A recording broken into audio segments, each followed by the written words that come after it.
Les damos la bienvenida a esto que es el primer ciclo webinar en conservación de fauna silvestre. Yo me presento, soy Francisco, el presidente del Grupo Fauna Tamandua. Para nosotros es súper importante y estamos muy contentos de haber arrancado con este ciclo de charlas, porque es nuestra primera experiencia en todo lo que es charlas virtuales. Y bueno, para introducirlos un poco, los que se han sumado por fuera de lo que es nuestro grupo Fauna, les comento que somos un grupo de estudiantes de la Universidad Nacional de Villa María, en Córdoba, en Argentina.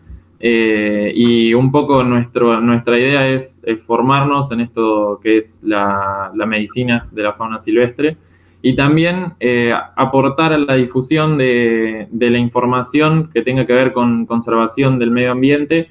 Y dentro de esto están charlas como esta que sirven, esperamos que sirvan de tanto a profesionales o estudiantes que estén en el ámbito, pero también a la sociedad en general que quiera conocer un poco de este ambiente.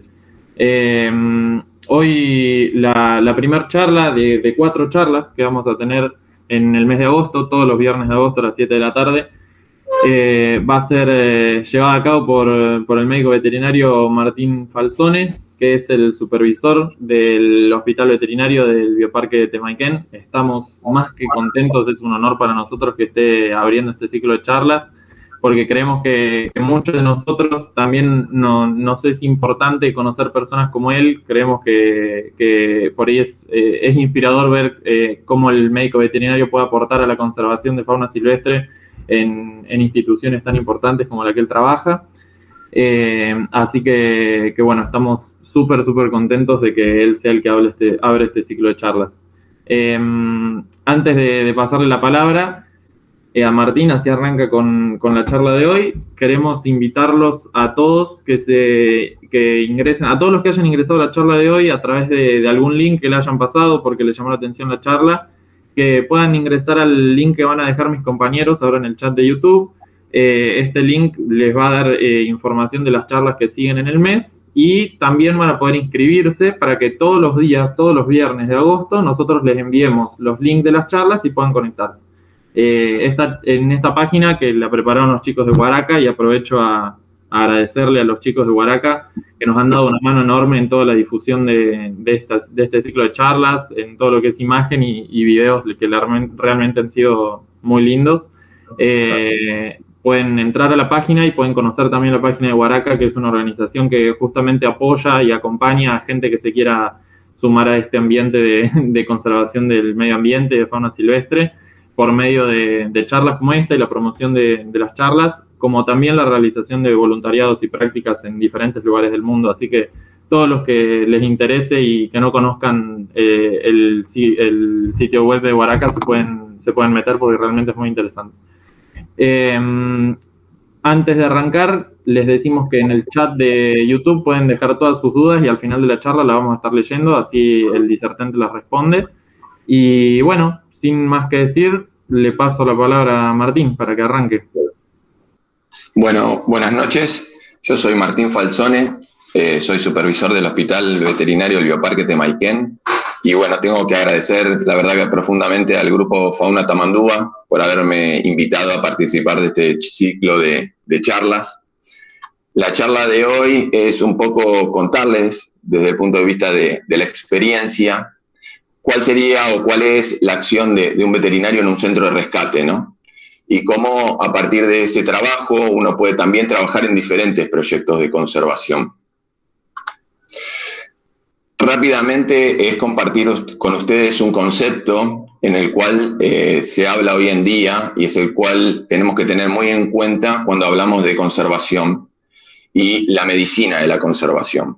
Hoy se habla de una salud o One Health, que se dice así en inglés, ¿sí? Donde tenemos que tener muy presente que no solo el cuidado de los animales o el cuidado de las personas es lo que va a hacer que el mundo siga en equilibrio, sino también tenemos que tener en cuenta que hoy en día es el ambiente también. Y consecuencia de estos desbalances que está habiendo en el mundo, hoy estamos pasando por esta famosa pandemia. Entonces, en la medida que vayamos integrando estos 3 conceptos, vamos a poder entender hacia futuro, ¿a qué se llama cuando se habla medicina de la conservación, ¿no? ¿Cuáles son los problemas que enfrenta la vida silvestre hoy en día? Básicamente tiene que ver muchísimo con el tráfico ilegal, y esto va a estar dado con la cacería, el comercio ilegal, la captura, la venta de sus productos a partir de origen animal, de vida silvestre, pero también va a tener que ver con la destrucción del medio ambiente, ¿sí? Hoy en día la urbanización, la fragmentación, la deforestación y la contaminación están influyendo significativamente para que toda la vida silvestre tenga problemas. Dentro de los programas que tiene la Fundación Temaiken, que son varios, la idea hoy, como les decía, era compartir el proyecto que tenemos nosotros en la recuperación de fauna silvestre a partir de nuestro centro de rescate.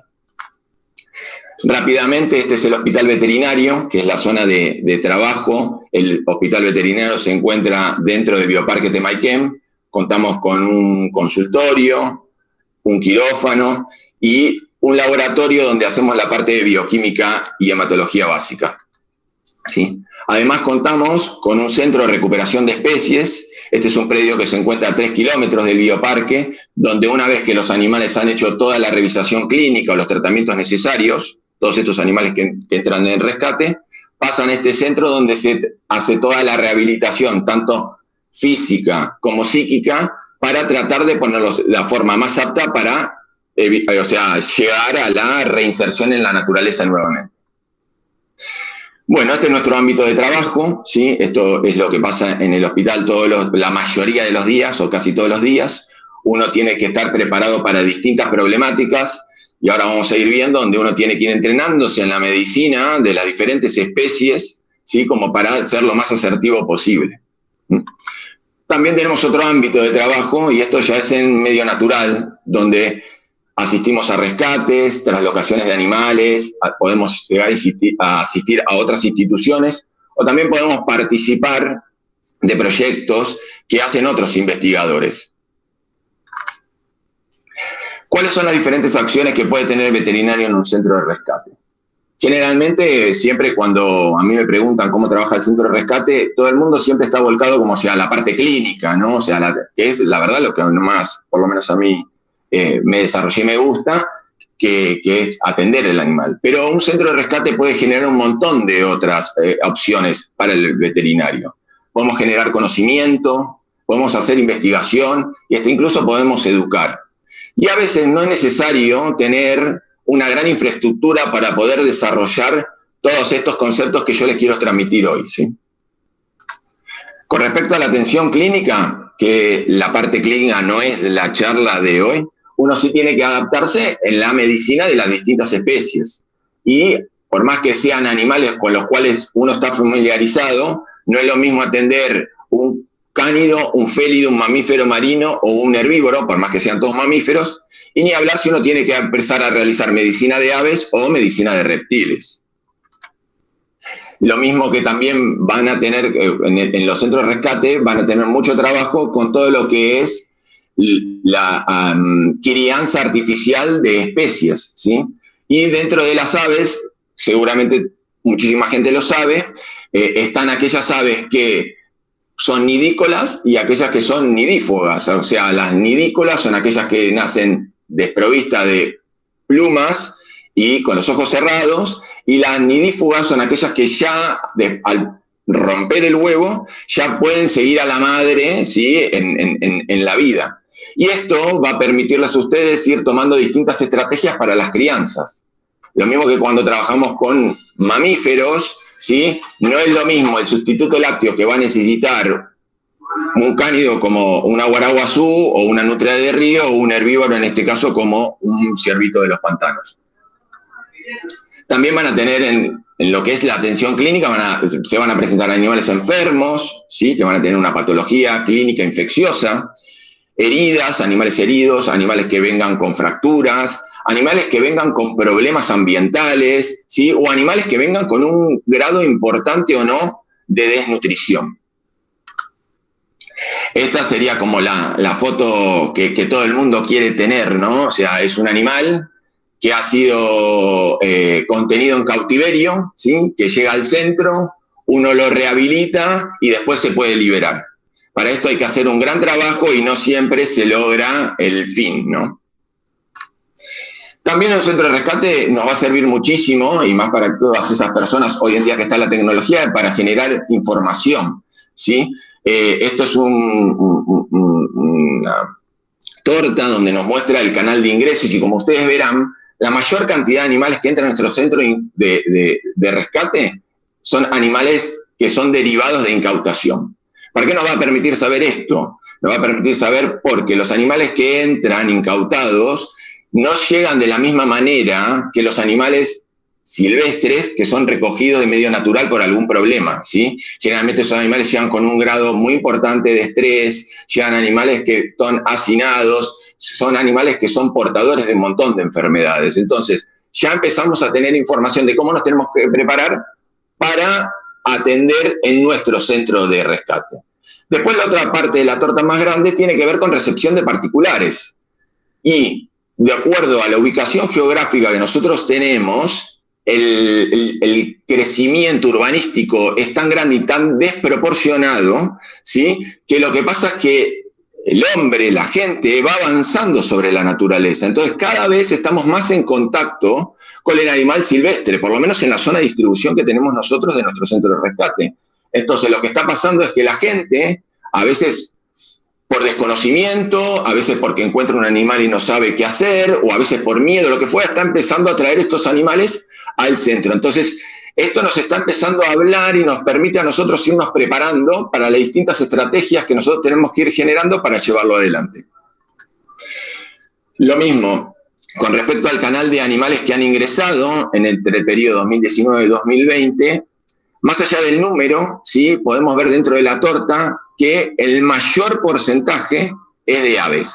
Entonces, lo que nos permite a nosotros esta información es empezarnos a preparar en medicina de aves, que va a ser la mayoría de nuestras casuísticas que nosotros vamos a tener acá. Entonces, empezar a tener esa información empieza a permitir a mí empezar a armar mi centro de rescate y estar preparado para poder dar la mejor atención a aquellos animales que ingresan.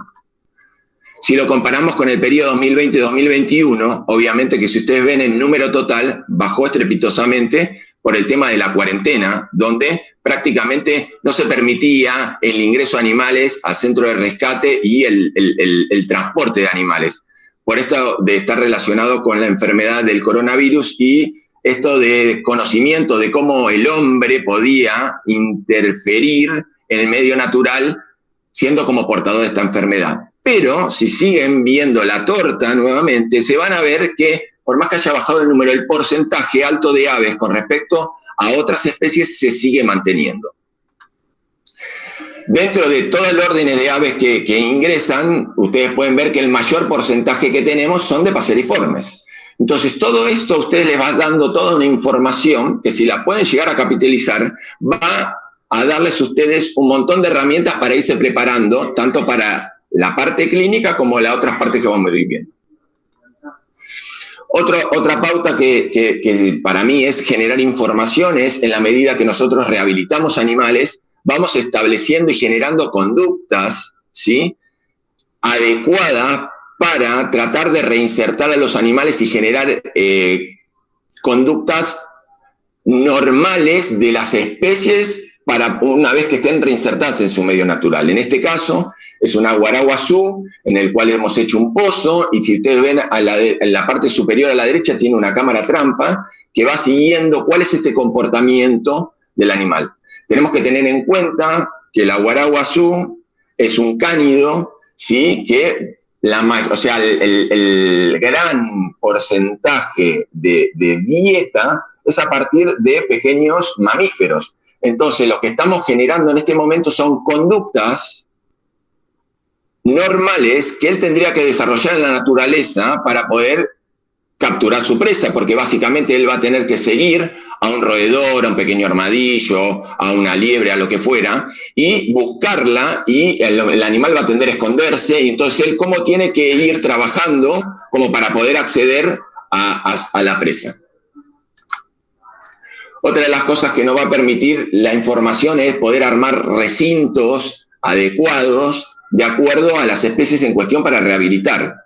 Un poco yo estaba hablando con los chicos anteriormente de tener la charla y hay alguna premisa que a mí me costó muchísimo entenderla, la fui entendiendo con el tiempo, uno aprende a golpes, como quien dice, pero el estrés en el animal silvestre mata. Entonces, en la medida de que yo pueda ir generando un ambiente adecuado para que el animal pueda irse recuperando, no sentirse intimidado y generando las conductas normales de la especie, voy a ser exitoso para después que una vez que el animal se libere. Entonces, todo este conocimiento nos permite, de acuerdo a la especie, ir generando recintos de acuerdo a las necesidades de cada una.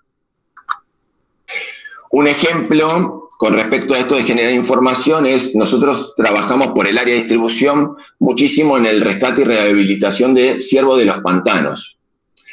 Consecuencia de esto, a medida que fuimos tomando experiencia, pudimos desarrollar lo que nosotros llamamos un checklist.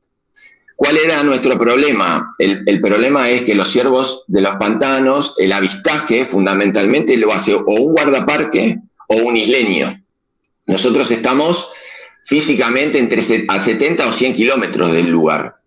Y el problema se suscitaba es que llama a una persona que a lo mejor no tiene los conocimientos médicos o los conocimientos biológicos para saber si el ciervo tiene un problema o no. Y nosotros movilizarnos implica un movimiento importante de gente y lo ideal es ser asertivo en ese movimiento y también no ir a buscar un animal que no necesita ningún tipo de atención. Entonces, en la medida que fuimos teniendo experiencia, desarrollamos esta tabla que nos permitió con respecto a algunos puntos muy fáciles de determinar por cualquier persona, asignarles un puntaje. Entonces, nosotros sabíamos y desarrollamos esta tabla diciendo si el peso es mayor o menor a 30 kilos, lo cual estamos hablando si es un animal que es juvenil o un animal que ya empieza a ser adulto, ¿sí? O sea, si es un animal neonato, ¿sí? O empieza a ser un animal que puede desenvolverse por sí mismo. Sí, lo mismo tiene que ver con la alzada. Si la alzada tiene más de 1,30 m o menos de 1,30 m, nos puede dar la idea de que estamos ante un animal que es muy joven o un animal que puede ser medianamente joven o adulto.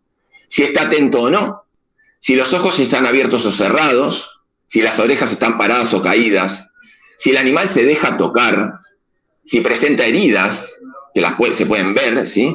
Si hay moco o lagañas, si el animal renguea, si se puede o no visualizar diarrea, si el animal está en grupo o está solo, cuál es la posición del cuerpo, si está echado o parado. Y a todo eso se le asignó un puntaje. Eso da una sumatoria y en el trabajo que nosotros hicimos es si esa sumatoria daba arriba de 7, implicaba que nosotros teníamos que acercarnos al lugar a atenderlo. Si el puntaje daba menos de 7, implicaba que había que volverlo a observar en 12 horas. Esto mucho nos pasaba porque generalmente, no sé si saben, pero los ciervos crías, ¿sí?, suelen estar la mayor parte del tiempo escondidos entre la maleza. Y es la madre la que va a comer y después viene al final del día a dar de mamar. Muchas veces, cuando estos pequeños animales se encuentran con un predador o con una persona, se quedan totalmente inmóviles porque ellos lo que tratan es de camuflajearse dentro de ese follaje. El problema es que a veces uno, que no tiene los conocimientos, interpreta que como no sale corriendo ese animal tiene un problema. Y a lo mejor nosotros estamos empezando a alterar la naturaleza o tocar un animal que no necesita ningún tipo de atención. También podemos trabajar desde el punto de vista de investigación. La riqueza de información que nos llega, tanto con los animales que vienen por alguna problemática o porque vienen de decomiso, vienen con enfermedades parasitarias, ¿sí?, vienen con enfermedades infecciosas, ¿sí? Y todo esto nos permite a nosotros poder hacer un croquis de acuerdo de dónde viene el animal, es las posibles problemáticas que tengan que tener. Y una de las cosas que tenemos que tener en cuenta, que a veces es difícil hacerlo entender cuando uno recién sale de la facultad, es el animal silvestre vive en una simbiosis con el parásito. Entonces, es de esperar que un animal silvestre tenga parásitos. Ahora, no es lo mismo un animal silvestre que está hacinado y que viene de tráfico ilegal, con parásitos, que un animal silvestre que lo acaban de encontrar en la naturaleza porque tuvo una fractura de un ala de un ave o porque fue accidentado por un auto. Todo lo que tiene que ver el estrés de estos animales que vienen hacinados o vienen de cautiverio ilegal, ¿sí?, influye muchísimo más en que el animal pueda tener una patología e incluso se pueda morir. Todo esto que tiene que ver con la investigación nos permite aportar junto con un montón de otras personas, ¿sí?, y realizar distintos tipos como de artículos o trabajos. Este es un trabajo en el cual participamos en lo que tiene que ver con la vigilancia del ciervo de los pantanos, en lo que respecta a mortalidad y morbilidad. Otro trabajo que hicimos a partir de un llamado que tuvimos de la Dirección de Fauna para ir a trabajar a un establecimiento en el norte de Argentina, en la contención química de Tatú Carretas, ¿sí? Teníamos que desarrollar un protocolo de sedación para poder trabajar con estos animales, y lo que nos permitió en ese momento, nosotros teníamos peludos como en parte que estaban en ese momento en nuestro centro de rescate, y entonces a partir del desarrollo de todo protocolo de sedación que logramos en estos peludos, lo pudimos extrapolar para luego realizarlo en el Tatú Carreta. Y lo que pudimos hacer después fue hacer un artículo que fue presentado en la revista Dentata en el 2013, que habla justamente del procedimiento que pudimos llevar adelante. También en investigación nos va a permitir participar con distintos investigadores, ¿sí?, haciendo por lo menos la parte de toma de muestra, ¿sí?, que a veces para ellos es medio difícil. Nosotros acá participamos en el Parque Nacional de Monteleón, en Santa Cruz, trabajando en la extracción de sangre de pingüinos de Magallanes y en lavaje estomacal. Lo que necesitaban los investigadores en este caso era información porque estaban investigando al pingüino como un biomarcador de la salud del mar. Nosotros tomábamos muestras de sangre y lavaje de estómago para determinación de metales pesados.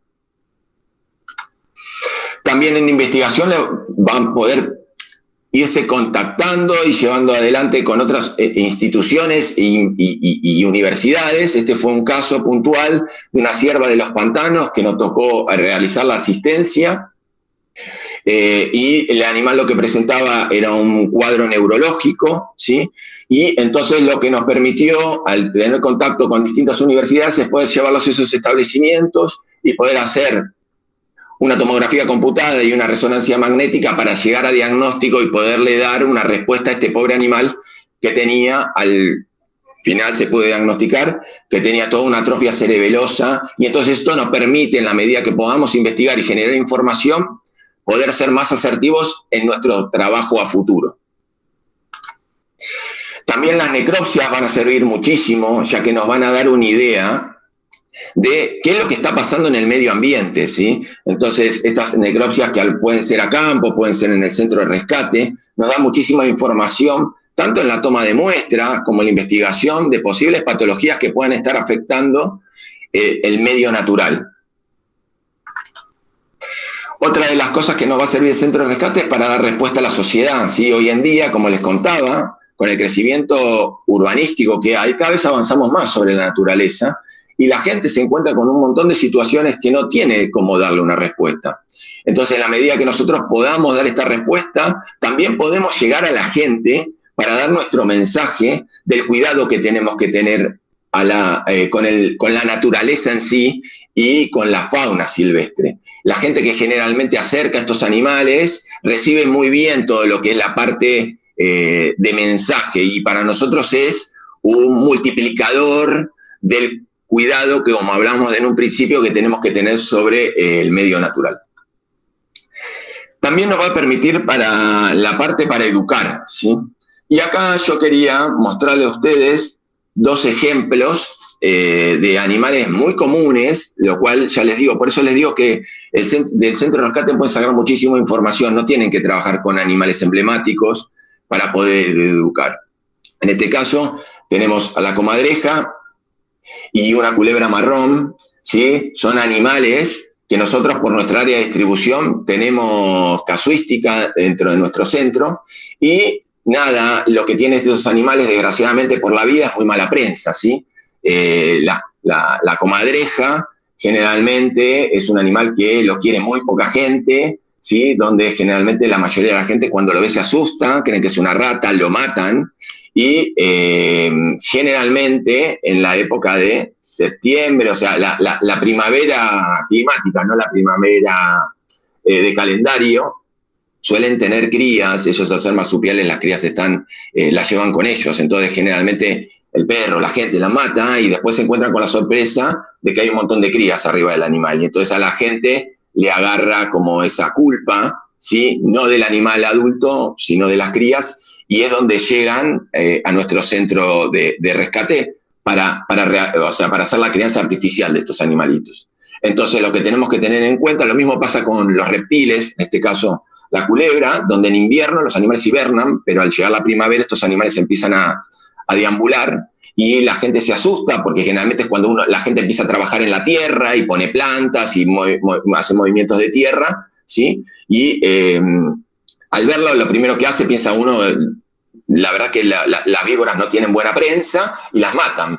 Y lo que tenemos que hacerle entender a la gente que estos animales son parte de nuestra fauna silvestre, que cumplen un rol dentro de la fauna silvestre y que cumplen un rol muy importante, que esto cuando la gente lo entiende empieza a cambiar el concepto de visión de estos bichos, que son controles biológicos de un montón de enfermedades porque actúan sobre pequeños roedores, sobre pequeños insectos. Entonces, esta es la parte que nosotros tenemos, con ejemplos simples, por eso le digo, no hay que ir a rescatar un ciervo, ni un aguará, ni ningún animal emblemático para poder educar y enseñar a la gente de por qué nosotros tenemos que preservar nuestra fauna silvestre. Y para mí esto es un poco, será porque soy medio viejo, que es la foto que encierra y engloba todo, ¿no? Cómo nosotros podemos hacer participar a las nuevas generaciones, ¿sí? Para que ellos nos ayuden y sean multiplicadores del mensaje de que tenemos que cuidar nuestra naturaleza. Y la mejor manera es educando y haciéndolos participar. Yo siempre cuento una historia que una vez, porque estaba apurado, me entré a lavar los dientes al baño y se estaba lavando los dientes mi hijo más grande, y entonces pasan situaciones de la vida que se lavan los dientes dos personas a la misma vez, y entonces al lavarme los dientes yo dejé el agua corriendo y mi hijo me miró y me dijo, papá, me dice, hay que cerrar la canilla porque estás derrochando agua. Y la verdad que es un concepto que yo no lo tenía, porque toda la vida yo me lavé los dientes y abría y cerraba la canilla cuando entraba y cuando salía del baño. Entonces, el futuro son estas generaciones. En la medida que los involucremos y le enseñemos, yo creo que el spillover o el derrame es de abajo hacia arriba y no de arriba hacia abajo, ¿sí? Relación con otras instituciones, ¿sí? Tanto sean universidades como investigadores, con direcciones de fauna, ¿sí? Con Policía Federal, con Policía Ambiental, con guardafauna, ¿sí? Todas estas relaciones nos van a permitir tener como llegada a distintos lugares y poder trabajar, hasta incluso poder empezar a formar y a enseñar a todas estas personas cómo tienen que transportar los animales hasta el momento que tienen que llegar al centro de rescate, porque a veces estos animales que tienen muy maltrato son transportados también de muy mala manera, no porque la gente sea mala, sino porque son muchísimos y la gente desconoce. Y en este mal manejo se pierden un montón de animales en el camino. Esta placa es solo contarles de que hay una red de rescate y la idea es ir formando parte de esta red de rescate e irse relacionando, y en la medida que nos vayamos relacionando entre todos vamos a poder ir atendiendo distintas problemáticas, ¿sí? Y es muy importante saber que un centro de rescate puede atender cierta casuística y no otra, y lo puede derivar a otro centro. Y si necesita información, se puede asociar o puede relacionarse con un investigador o con una facultad y poder ir generando conocimiento, ¿sí? Entonces, esta es un poco la idea mía de mostrarles que un centro de rescate va mucho más allá de atender animales. Obviamente que la parte, como les contaba, de más trabajo va a ser la de decomiso, ¿sí? Esto nos va a permitir a nosotros entrenarnos y hacer lo que se llama, cuando llegan los animales, un triage. Lo primero que vamos a tener que saber diferenciar es si son animales silvestres, autóctonos o exóticos, y ya las prioridades empiezan a cambiar. Vamos a ver cómo llegan estos animales, ¿sí? Vamos a ver ya pequeños cambios que tenemos que hacer para evitar de que estos animales que vienen totalmente hacinados se sigan muriendo, ¿sí? Los decomisos es algo en lo cual uno se va entrenando como para atender un montón de patologías y de problemas. Y un poco contarles rápidamente cómo podemos, a partir de nuestro centro de rescate, cuál es el rol que tiene el veterinario en proyectos de conservación. Y mi experiencia va a ser muy casi desde el punto de vista de lo clínico, ¿sí? De cómo nosotros, como veterinarios, participamos de 3 proyectos, participamos de muchos más, pero yo quería traer acá el proyecto Cardenal Amarillo, el proyecto de Ciervo de los Pantanos y el proyecto de Cóndor Andino. Con respecto al proyecto de Cardenales Amarillos, la idea es evitar la mitigación del cardenal amarillo y disminuir el impacto, o sea, y mitigar lo que es todo el impacto del tráfico ilegal sobre la especie. Rápidamente los animales incautados, ¿sí? Ingresan a nuestro centro de rescate, ahí se hace toda una evaluación clínica del animal, ¿sí? Se hacen estudios de sangre, genéticos, se hace una rehabilitación y los que están en condiciones se liberan y se monitorean. Todo esto acompañado con una campaña, ¿sí? De educación, porque si no esto no tendría sentido, es muy importante tenerlo en cuenta. Entonces, estos animales llegan al hospital veterinario, se hace un chequeo clínico, estos animales se duermen con un gas anestésico y se hace una revisación clínica para tener una idea del estado general. Se revisa score, se anillan, se sacan placas radiográficas, se toma muestra de sangre, se hace una evaluación clínica del animal. Acá podemos ver en la foto del centro un animal que tiene un exceso de grasa que se ve a través de la piel. Este animal está obeso.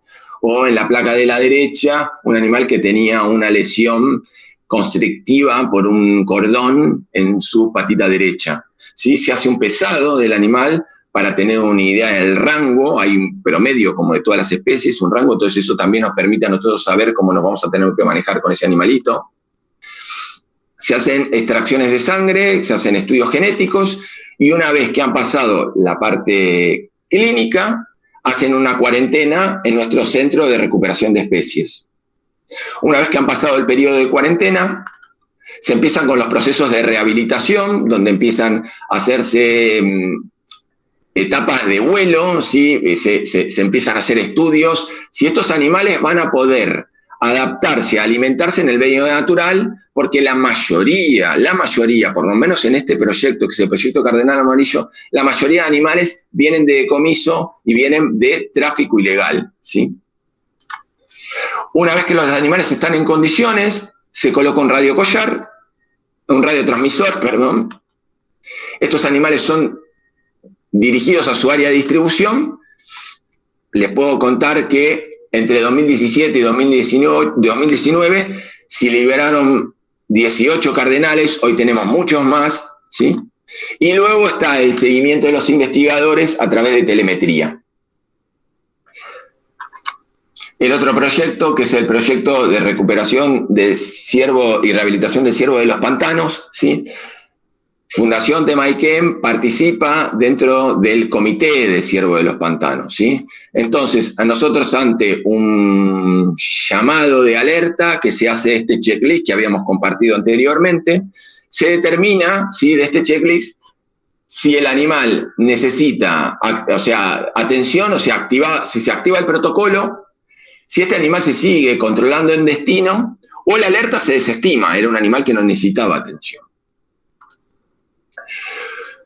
Una vez que se activa el protocolo, ya sabemos que tenemos que ir a atender este animal, entonces tenemos que ir preparados para atenderlo en el lugar, para traslocarlo de un lugar a otro, ¿sí? O, si es necesario, para transportarlo a nuestro centro de rescate para poderlo atender. Esto es un poco los distintos escenarios con los que nos toca trabajar en toda la zona. Nosotros trabajamos con el ciervo de los pantanos en toda la zona del delta, ¿sí? Y estas son a veces las distintas problemáticas con las que nos encontramos, ¿sí? La idea es, si tenemos que ir a atenderlo, que el animal realmente necesite atención, porque lo que menos nos puede pasar es ir a dormir un animal que no necesita ningún tipo de de atención clínica, ¿sí? Entonces, estas son las distintas opciones o características que nos toca atender. Incluso nos pueden ver como en la foto de la derecha, ¿sí? Ese animal era un animal silvestre que había sido alimentado con mamadera, o sea, se había hecho una crianza artificial. Entonces este animal, el problema que estaba teniendo es que era un animal que estaba empezando a crecer, se estaba empezando a poner agresivo, pero no le tenía miedo a la gente. Entonces este animal lo que tuvo que hacer fue hacerse todo, o sea, se hizo una contención química, se hizo toda una rehabilitación para después volverlo a liberar, porque son animales que después empiezan a hacer problemas, hasta incluso son animales que al final terminan muertos, porque una vez que son adultos, la gente los caza, ¿no? Cuando llegamos o sea, el animal necesita atención, se hace una primera atención en el lugar, ¿sí? Donde se hace una estabilización. Son más fotos de distintos animales que han sido atendidos. Y de ahí surgen dos caminos, ¿sí? O el animal, una vez que fue atendido en el lugar, no necesita más, no necesita ninguna atención particular, entonces se libera, ¿sí? O sea, trasloca y se libera, o se tiene que trasladar para su recuperación. Una vez que llega al hospital veterinario, se hacen los chequeos médicos necesarios, ¿sí? Se hacen muestras de sangre, se determina la edad, se hace un chequeo físico y clínico, se extraen ectoparásitos, ¿sí? Se hacen exámenes complementarios como placas radiográficas, ecografías, y luego se hacen marcajes, ya sea tanto con caravanas, con microchip, y los investigadores realizan las mediciones necesarias que necesitan de acuerdo a la especie. En el caso que sea necesario, se hacen los tratamientos médicos, y luego empieza lo que se llama el proceso de rehabilitación. Tenemos que tener en cuenta que para los animales silvestres lo ideal es que sea lo más corto posible, ¿sí? Porque a veces procesos de rehabilitación largos no son contraproducentes, o sea, juegan en contra de la recuperación del animal. La rehabilitación se hace de acuerdo a las necesidades, ya sea que haya que hacer una crianza artificial, haya algún tratamiento quirúrgico que necesite el animal o clínico, o algún proceso infeccioso, ¿sí? Entonces se hace una atención primaria en un ambiente más controlado, luego se pasan a otros recintos, ¿sí? Donde no son tan grandes como para permitir el contacto para poder ser medicado, pero donde al animal ya se lo deja más libre, se le da cierta intimidad, ya que el animal al sentirse muy expuesto, eso genera estrés y a veces no ayuda a la recuperación. Luego pasan a otros recintos más amplios, donde se le da mucha más privacidad. Y generalmente, en el caso de ser animales juveniles, no en el caso de ser adultos, se hace lo que se lleva lo que se llama un corral de presuelta, se hace lo que se llama una suelta blanda. Se llevan al medio natural, donde se encierra una parte, donde están generalmente las plantas de las cuales el animal se nutre normalmente en la naturaleza, y se queda un tiempo con los investigadores viendo que el animal pueda desenvolverse normalmente, ¿sí? Una vez que se constata esto, en un día que vemos que el animal se está desenvolviendo y ha pasado el tiempo y no tiene problema, se abre parte de este recinto, entonces el animal ya es liberado. Generalmente la suelta en animales adultos es lo que se llama una suelta dura. Estos animales ya han vivido toda la vida en la naturaleza, o sea, van al centro de rescate porque tienen alguna problemática. Entonces, directamente cuando se sueltan sin ser liberados en un corral de presuelta. Este es un caso que yo quería compartir de uno de los últimos que hemos tenido, que es un ciervo de los pantanos, que nos llamaron porque las personas que estaban trabajando en la forestación, ¿sí? La zona del delta es una zona que tiene mucha forestación, veían que el animal, ellos estaban trabajando y veían un animal echado a cierta distancia, y venían pasando los días y lo veían siempre en el mismo lugar. Hicimos el checklist y nos daba que ese animal necesitaba atención. Nos acercamos al lugar, hicimos la contención química y pudimos constatar que este animal tenía una bichera en su oreja derecha, no sé si alcanza a apreciar la cantidad de gusanos que tenía, donde el cual el animal ya había perdido toda la oreja, ¿sí? Este animal ya estaba decaído, febril, ¿sí? Entonces este animal fue traslocado al centro de rescate, tuvimos que hacer toda su atención clínica primaria, y luego fue ubicado en nuestro centro de recuperación de especies, y este animal tuvo en un promedio de 4 meses que costó recuperar que esta herida cierre, fue dormido 7 veces. En cada sedación que nosotros hacíamos, se hacían curaciones para ayudar a esta herida que cierre. Imagínense que este animal no permitía ningún tipo de contacto como para que lo pudiésemos curar. Entonces fue todo un desafío, ¿sí? Una vez que el animal estuvo en condiciones y la herida cerró, se le puso un radiocollar, se transportó, se traslocó hacia un predio previamente establecido por la gente que hace la investigación a campo y fue liberado. Y hoy, al día de hoy, esto es de 2020, pero sigue dando información a los investigadores de todo lo que tiene que ver con el área de distribución del ciervo de los pantanos, por lo menos de este ejemplar, en esta zona de Delta. Esto es un poco la gente con la cual en los distintos ambientes que nos toca trabajar, ¿sí? Y como último y para cerrar, este es un poco el proyecto en el cual participamos del cóndor andino, ¿sí? Generalmente la manera que nosotros participamos de nuestro centro de rescate es a través de la Fundación Bioandina. Nosotros recibimos el llamado de que hay un animal, un cóndor, en distintos lugares de la Argentina, porque la verdad que han venido de distintos lugares de Argentina, que están con alguna problemática, ¿sí? O sea, generalmente, si ustedes ven la imagen de la izquierda arriba, es un animal juvenil, pero si usted no se alcanza a ver bien, a lo mejor la foto por el tamaño, pero es un animal que tiene los ojos entrecerrados, que está postrado sobre sus tarsos tibiotarsos, tarsos metatarsos, sí, que en el fondo hay una persona. Esto no, sería imposible de ver en un animal normal, ¿sí? O otro animal como un cóndor que está caminando, cruzando un arroyo, en vez de estar volando, ¿sí? Entonces, a la medida que detectan estas problemáticas, estos animales vienen a Buenos Aires, ¿sí? Esto es toda la logística que hace Fundación Bioandina. Estas son distintas problemáticas que nos toca atender a los cóndores, ¿sí? Animales que vienen totalmente descompensados o con problemas neurológicos o con heridas, como la de abajo de la derecha por cables de alta tensión, quemaduras, o animales que tienen procesos infecciosos, ¿sí?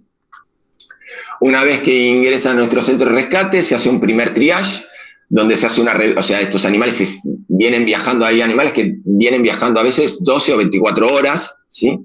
Porque del lugar que viene, más el avión, más que llegan a Temayquén, entonces hacemos una primera revisación para poder ver si el animal necesita una atención clínica primaria. Si no, se hace un primer triage, se hace un análisis de sangre y se lo deja descansar, ¿sí? Para luego, sí, hacer un chequeo clínico completo bajo anestesia, ¿sí? En este caso se sacan placas radiográficas, se hace un análisis clínico general, se hacen tomas de muestras, ¿sí? De hisopado, de cloaca, de buche, se hacen análisis de sangre para tratar de determinar la patología por la cual el animal puede llegar a tener alguna problemática.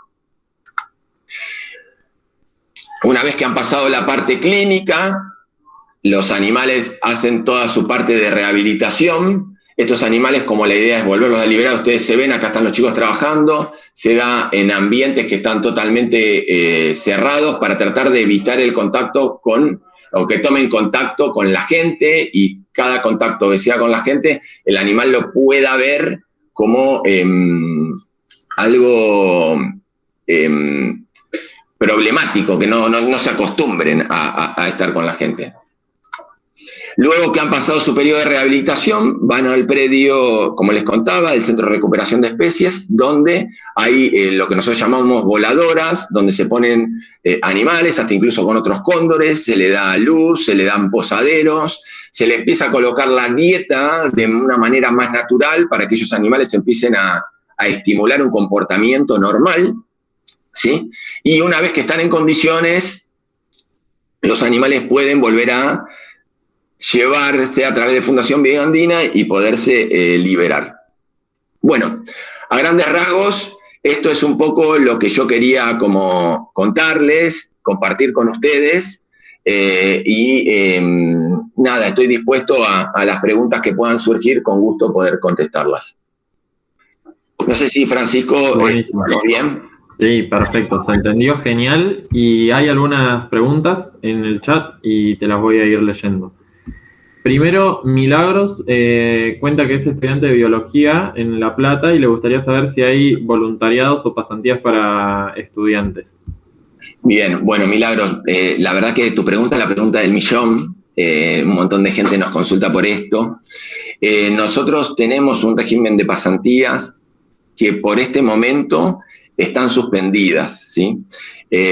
Con todo lo que tiene que ver una reestructuración interna del hospital veterinario y la pandemia, hemos decidido suspender por lo menos las pasantías en el área veterinaria.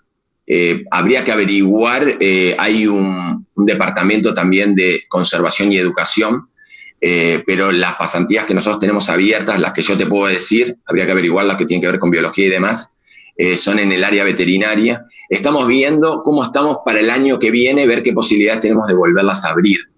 Si hay una realidad, nosotros por lo menos institucionalmente, siempre las pasantías que se abrieron en el bioparque están relacionadas a universidades. No se abren pasantías para voluntariados particulares, ¿sí?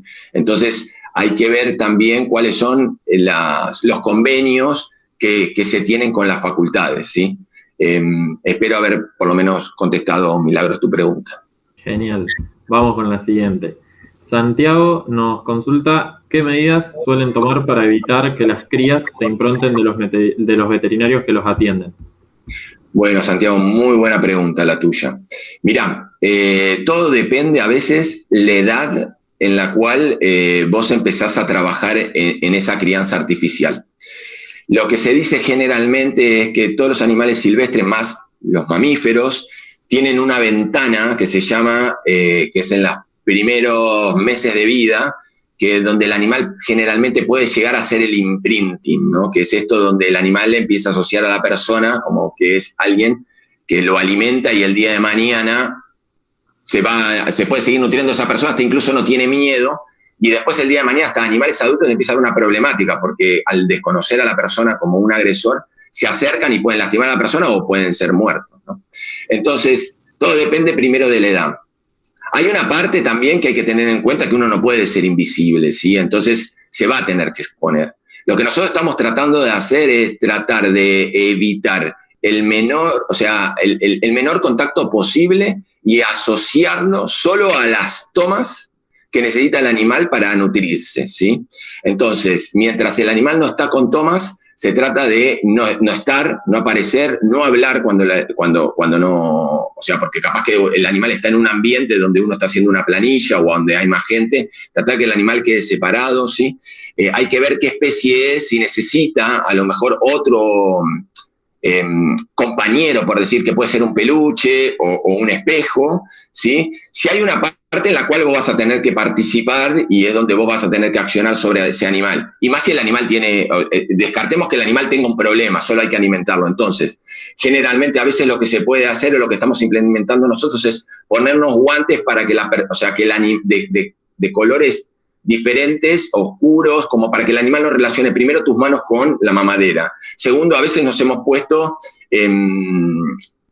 caretas, no son a veces las más adecuadas, generalmente lo que dicen es poner una careta similar a la especie con la que vos estás trabajando, o a veces tratamos de ponernos directamente taparnos la cara, ¿sí? Que vos puedas ver con los ojos, pero que el animal no te pueda ver a vos como persona. La verdad que hay millones de opciones, hay algunos lugares donde se pone una media negra en la cabeza, o un pasamontaña, cosa que el animal no te asocia a vos con la persona. Entonces vos entrás, lo ayudás a que empiece a tomar la mamadera y después te retirás. La problemática va a cambiar si el animal tiene una patología, entonces vos ahí lo vas a tener que atender, si hay que poner una sonda, si hay que dar alguna medicación, si el animal sufre de constipación, si la leche que vos no estás trabajando no es la adecuada y el animal tiene problemas digestivos, desgraciadamente vas a tener que interferir. Yo lo que aconsejo es tratar de interferir lo menos posible, pero o sea, hay una parte que vos vas a tener que actuar. A lo mejor hay mucho en internet o consultando en distintos centros de rescate donde vos puedas tomar ideas como para ver cuál es la que a vos más te puede servir de acuerdo a tus posibilidades, ¿no? Buenísimo. Y la siguiente pregunta está muy relacionada con esto. Lourdes pregunta, en el caso de animales silvestres que no le temen a los humanos, ¿cómo es la rehabilitación e inserción de esos animales de vuelta a la naturaleza? ¿Santiago también? No, Lourdes. Lourdes, bueno, buenísima tu pregunta, Lourdes. Mira, la verdad que es un problema. La idea es hacer una reeducación, que en algunas especies puede darse, en otras no, y otros los casos particulares de cada animal. Hay animales que a lo mejor no se puedan reinsertar en la naturaleza. Y ese es de lo que uno tiene que evaluar, o sea, que es lo que nosotros hacemos en nuestro centro de rehabilitación, hacemos una evaluación, que yo digo, física, ¿sí? Y psíquica, de si ese animal está en condiciones, porque, o sea, es muy altruista recuperar un animal, pero hay que ser muy conscientes también, porque ese animal el día de mañana tiene que obtener su alimento, saber que es un predador, saber reproducirse, saber criar a su descendencia. Entonces, nada, hay que saber poner como ítems y tratar de ver si vos podés llegar a cumplir todos esos ítems, ¿sí? No siempre podés rehabilitar, o sea, podés liberar todos los animales que rehabilitas. Y mucho va a depender, un poco como preguntaba Santiago, si son animales que los criaste vos o vienen de vida libre, si son animales adultos o juveniles, si no son animales que quedan con alguna problemática como para poderse desenvolver. La verdad que la pregunta tiene un final abierto, no tengo una respuesta. Sí te puedo decir opciones que te puedan pasar en base a mi experiencia, ¿no? Bien. Después, Agustina nos pregunta qué pasa con aquellos animales que son considerados plagas y que dañan nuestro ecosistema. ¿También son liberados? No. Mira, o sea, todo depende. A ver, si, todo animal silvestre, ¿sí? Autóctono, es parte de la naturaleza. Si ese animal demográficamente crece o se reduce, tiene que ver con esto que estábamos hablando, cómo está interfiriendo el hombre en la naturaleza y cómo va cambiando el medio ambiente.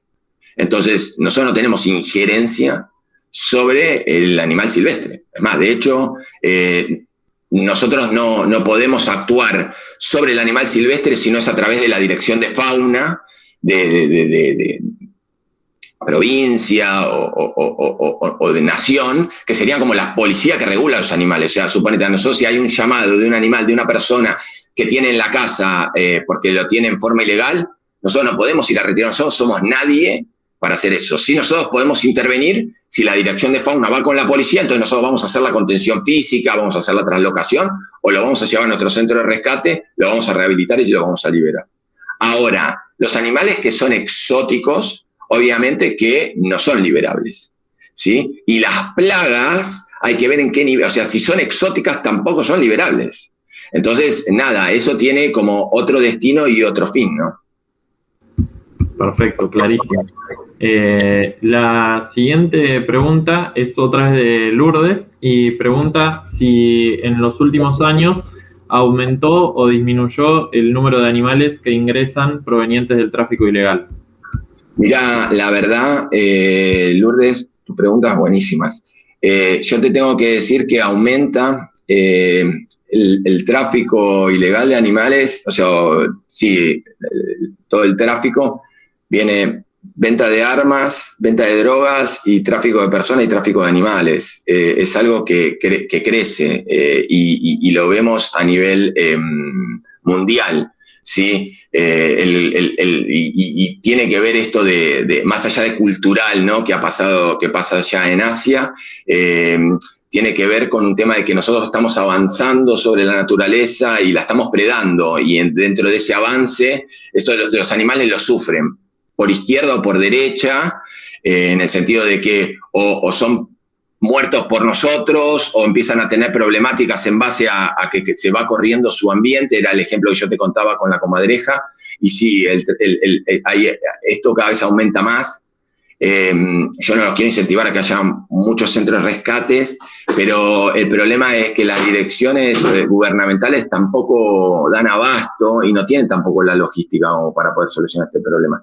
Entonces lleva a que cada vez vengan más animales, más hacinados, no hay respuesta, y ahí empieza toda una problemática que es de difícil respuesta, ¿no? Perfecto, buenísimo. Después hay varias preguntas que hacen referencia a la cuestión de los convenios para las prácticas y las pasantías. Varios chicos preguntando si hay algún contacto a quien consultar ahí en Temaiken, a ver qué universidades tienen las pasantías y cómo se puede gestionar. Mirá, yo lo que les propongo, este año, por más que haya convenios, nosotros no tenemos abierto el régimen de pasantías. Lo que les propongo es que traten de comunicarse a través de la página oficial de Temaiken, ¿sí? Y pidan, o comenten cuál es su interés. Generalmente eso se redirecciona al área veterinaria. Yo ahí también puse mi mail al final, como para que me puedan consultar, no tengo problema. Sí, hoy por hoy hay un montón de gente que me consulta y desgraciadamente yo tengo la misma respuesta, que es no tenemos nada hasta ahora que les podamos ofrecer y no sé qué va a pasar el año que viene. Pero sí, en la medida que nosotros podamos organizarlo, la idea incluso es tener un lugar donde todas estas consultas puedan llegar y sean mejor atendidas que como la estamos atendiendo hoy. Entonces, porque hoy llegan a lo que es la atención al visitante y de ahí me la derivan a mí y yo contesto. Les propongo, la verdad, yo entiendo de que hay mucha gente que termina la facultad, ¿no? Entonces, las pasantías generalmente están abiertas para gente que estudia, no para gente recibida en un montón de lugares. Este es otro. Y entonces entiendo que mucha gente lo quiere hacer ahora. Hoy yo no les puedo dar una respuesta. Lo que sí les puedo decir es, y espero, que darle una respuesta el año que viene, charlemos el año que viene. Hoy va a tener siempre la misma respuesta. Yo a eso pido 1000 disculpas, pero es así como está dada la situación en este momento. No, está perfecto, está clarísimo. Después, Fiona pregunta si en Temaiken llevan a cabo la zoocría de alguna especie, sea nativa o exótica. Mirá, nosotros trato de entender zoocría es que favorecemos alguna crianza de alguna especie. Bien.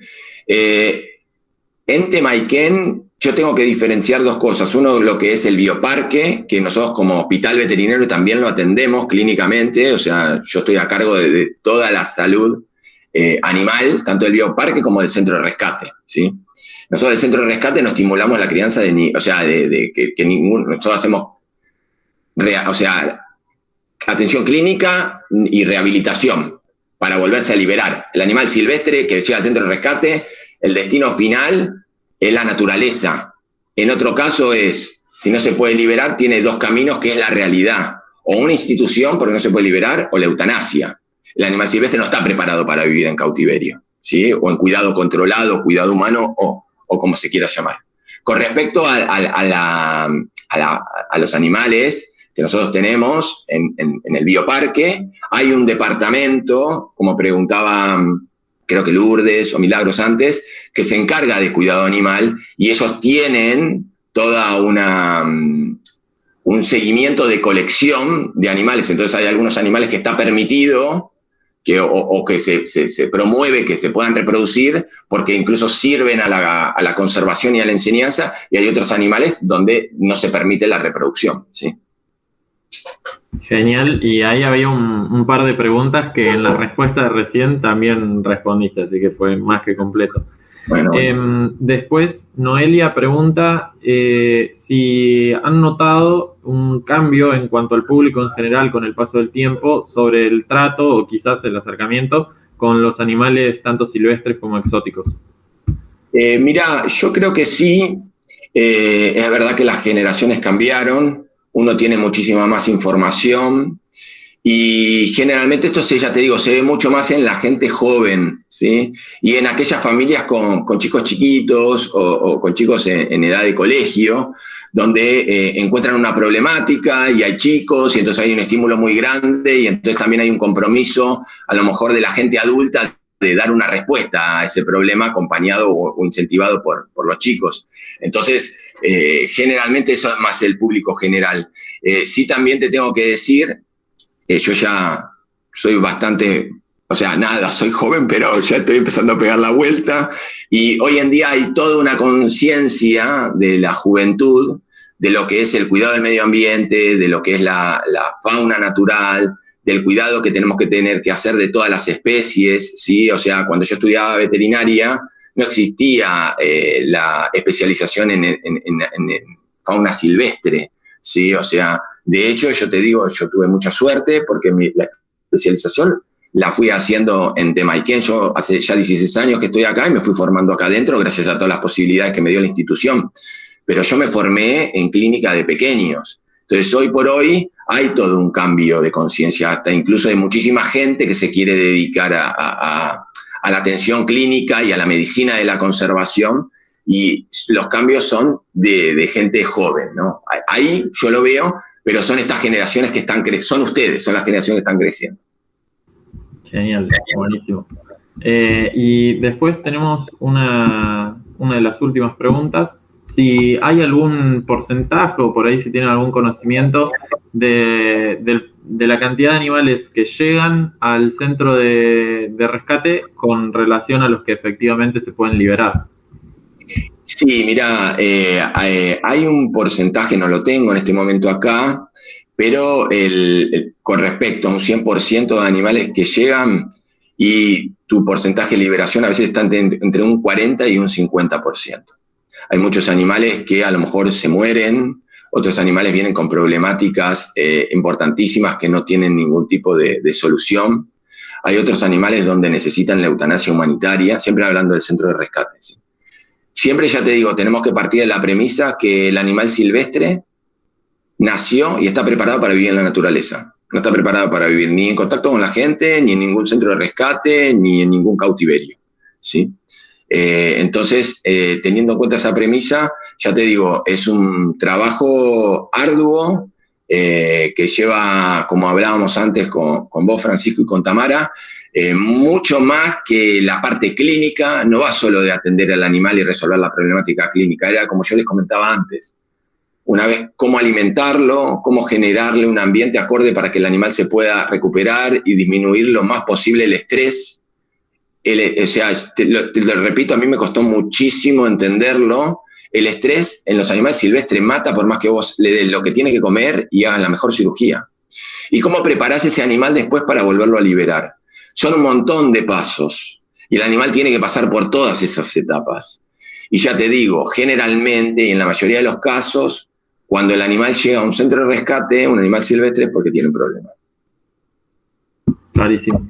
Y bueno, ya la última consulta, porque hay un montón de comentarios agradeciéndote muchísimo y que la charla estuvo buenísima.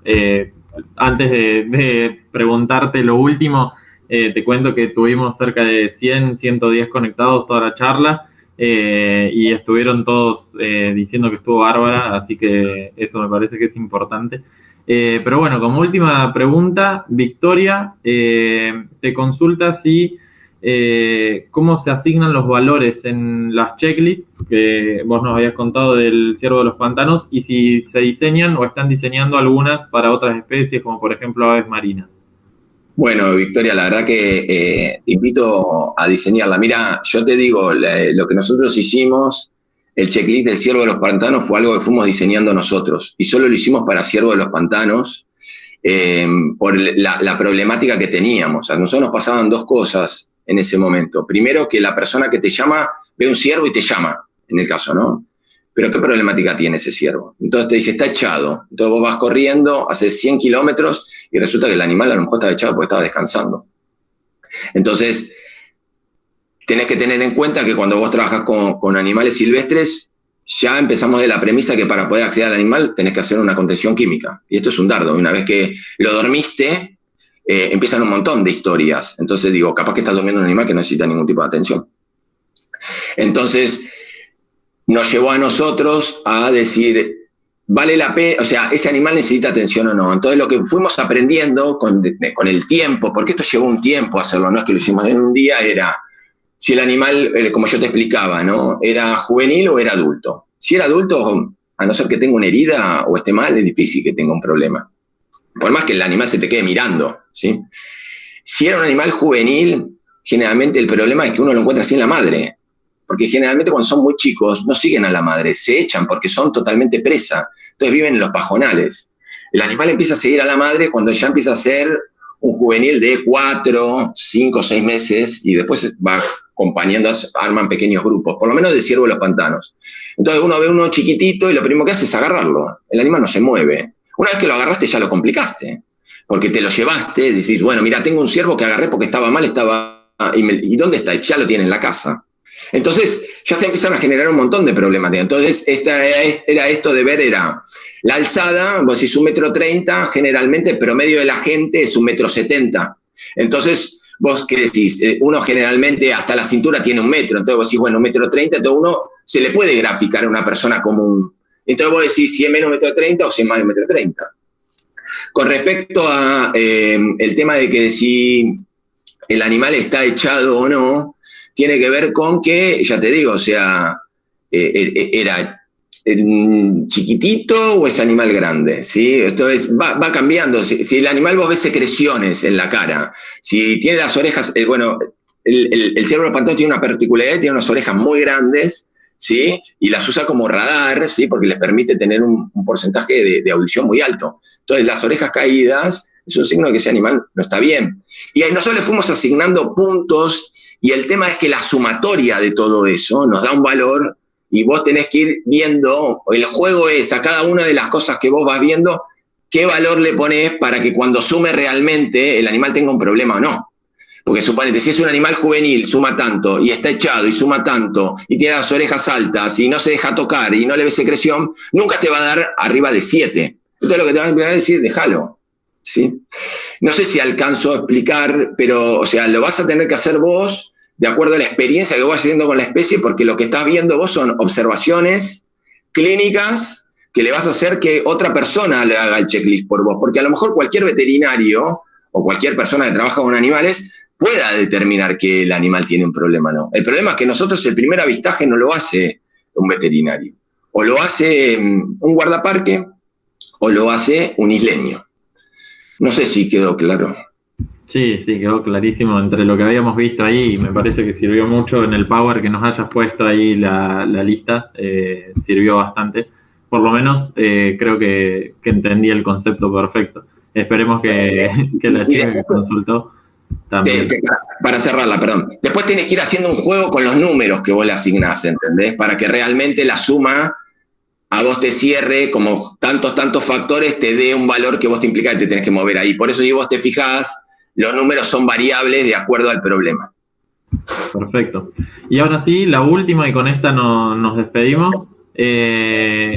Bárbara pregunta, ¿cómo puede uno, siendo estudiante, encarar un poco el tema de la medicina de la fauna silvestre hoy por hoy? ¿O cómo cree usted o crees vos que podés encarar esto hoy por hoy? Bueno, mirá, yo creo que hoy ustedes tienen un montón más de herramientas que las cuales había cuando yo estudiaba.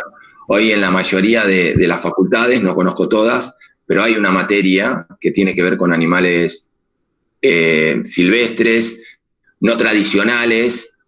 Hay que hacer una salvedad, que era la que hablaba yo antes con Tamara y Francisco. No es lo mismo atender animales silvestres que animales exóticos, ¿sí? Hay una gran diferencia, ¿sí? O animales, algunos dicen no tradicionales a los exóticos, ¿no? Pero sí hay generalmente un departamento en el área así de clínica, donde hay profesionales que se dedican a este tipo de animales y a lo mejor puedan ir haciendo su experiencia. Hoy por hoy también hay un montón de información por internet donde ustedes pueden bajar muchísima bibliografía, es cuestión de poner un buscador, hay hasta libros muy buenos de medicina de animales silvestres que se pueden bajar por internet. Otra de las cosas que pueden hacer es, por lo menos como comencé yo, es en los buscadores y buscar pasantías o residencias tanto en Argentina como fuera del país. La única problemática que tienen hoy por hoy es el tema de la pandemia, pero hasta eso se podía viajar y el problema es que a veces uno tiene que costearse todo lo que le implica poder ir a otro lado, donde generalmente sí te van a recibir, pero a lo mejor no te van a becar, o hay algunos lugares donde uno tiene que concursar y puede acceder a una beca y a lo mejor hacer la experiencia. Eso es lo que a mí se me ocurre que uno puede como tener. Hay un montón de herramientas y hoy la tecnología, que es el internet, los puede ayudar un montón a buscar esas herramientas. Hay un montón de lugares donde están abiertas pasantías.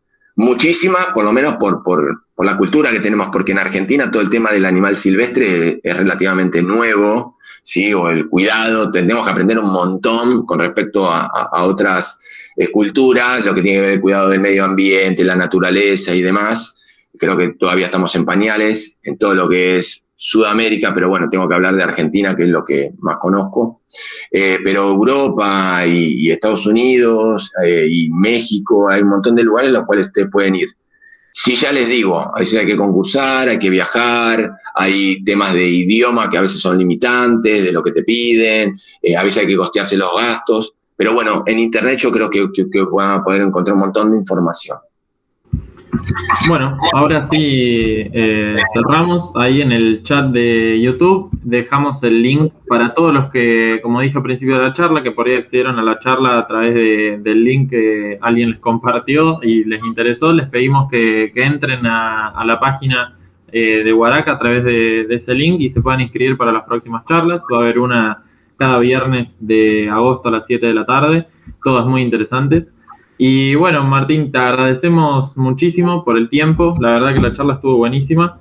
Y como te dije ya al principio y repetí también en la charla cuando ya estaba la gente conectada, es la primera charla que tenemos y haberla abierto con vos, la verdad que es un honor para nosotros. Así que muchas gracias. Muchísimas gracias por todo, Martín. Y feliz día ya que estamos. Bueno, muchísimas gracias. La verdad que yo estoy agradecido a ustedes. Valoro muchísimo el trabajo que ustedes hacen.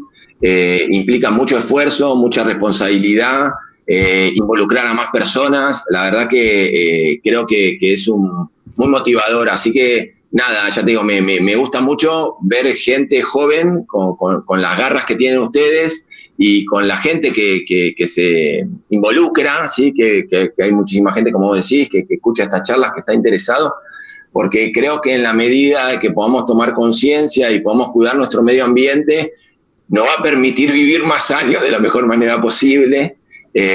Uno hace un granito de arena con los animales, pero hay que trabajar muchísimo con la naturaleza, con los ecosistemas, con la gente en sí, ¿sí? Así que nada, yo agradecido a ustedes que me hayan invitado. Quiero hacer un pequeño paréntesis también para agradecerle a Juan Pablo Loureiro, el cual también fue un intermediario entre nosotros, una persona que yo aprecio mucho, y cuando él me llamó a participar, la verdad que no los conocí a ustedes, pero ni lo dudé, porque él siempre está, igual que su papá, en este tipo de charlas y demás. Así que muy agradecido, ya le digo a ustedes, a su grupo, y le deseo lo mejor, y lo que lo podamos ayudar estamos para acá.